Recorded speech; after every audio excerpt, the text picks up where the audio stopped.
Setelah bersaing ketat dalam musyawarah olahraga Kabupaten, Musorkap, Rejang Lebong Hirdes Lapendo Pasju, SSTP, MSI, akhirnya terpilih menjadi Ketua KONI periode 2024 hingga 2028.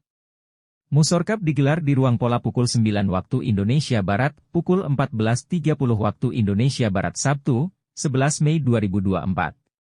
Dalam Musorkap itu, Hirdes merebut 13 suara.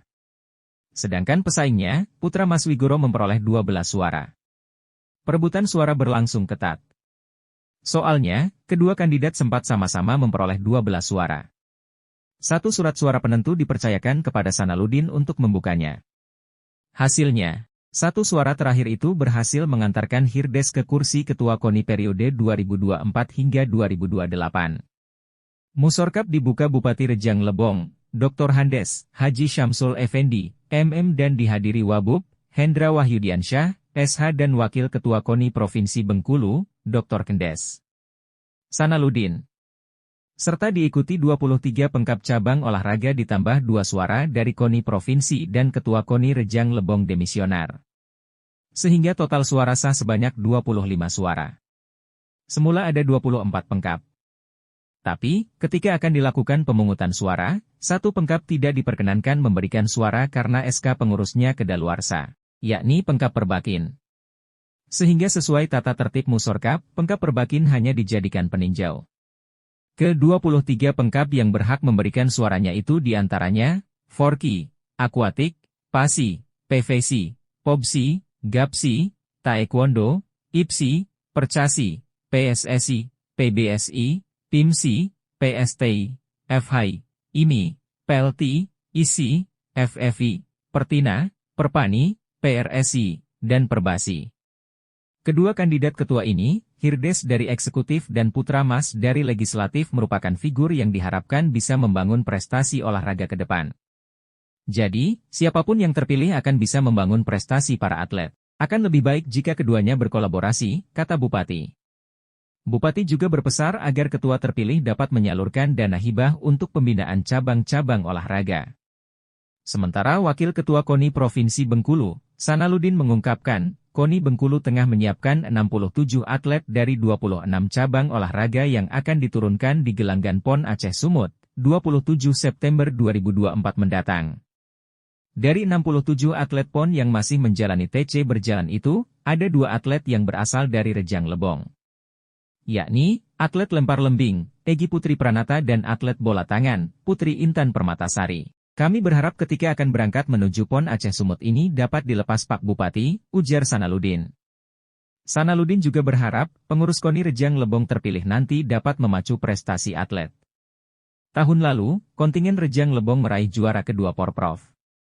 Kedepan, Rejang Lebong dapat menaikkan prestasi menjadi juara pertama. Banyak atlet berbakat dan berprestasi yang berada di wilayah pedesaan. Para atlet inilah yang perlu dibina agar mampu mengukir prestasi puncak, tutur Sanaludin. Ketika diminta tanggapannya Ketua KONI Provinsi Bengkulu Sanaludin menjelaskan. Pemilihan ini sedikit alot nih Bang, mungkin ada harapan ke depan, ataupun juga amanah yang ingin disampaikan Ketua Provinsi.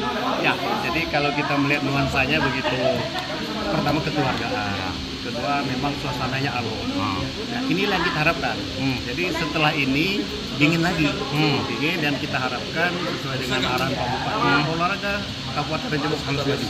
Siapapun pemenangnya dan bagaimanapun cara untuk menang. Dan ini kita sudah melihat sistemnya sangat demokratis, terbuka, dan tidak ada rekayasa. Dan Pak Wabub juga hadir menyaksikan sendiri bagaimana nuansanya. Jadi kami dari Bengkulu juga sangat bergembira. Dan ini merupakan musyawarah yang terbaik yang pernah kami temukan di Kabupaten Lebong.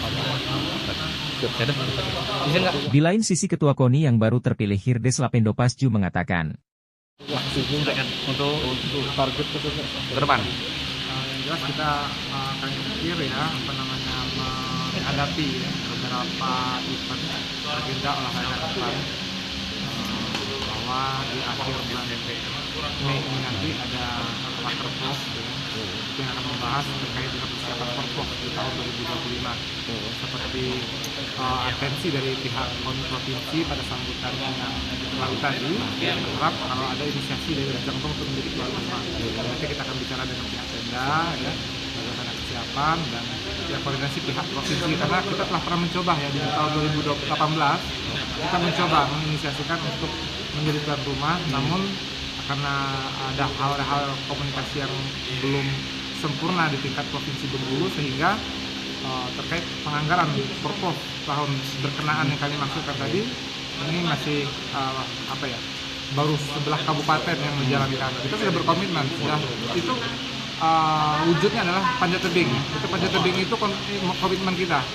Ketika Rejang Lebong mau menjadi tuan rumah, KONI provinsi waktu itu ya harus ada arena panjat tebing, kita wujudkan. Namun di perjalanan ada hal-hal yang memang komunikasinya masih perlu ditingkatkan lah untuk mewujudkan. Mungkin harapan kita mungkin tahun 2025 ya. Mengingat 2025 kami kira itu pembangunan masih bisa maksimal, karena tahun-tahun yang lalu kan kita tahu sendiri ya, kendala-kendala dari pandemi COVID, dan masih tahun ini kita menjalani pilkada dan sebagainya. Pada tahun 2025 kami kira pure untuk membangun pembangunan, salah satunya adalah SDM, salah satunya lagi khususnya masalah keolahragaan. Untuk regulasi cabur sendiri Pak, ini kan ke depan agak sedikit ada yang hati, ada yang tidak. Ke depan bakal kita tertibkan tidak untuk cabur?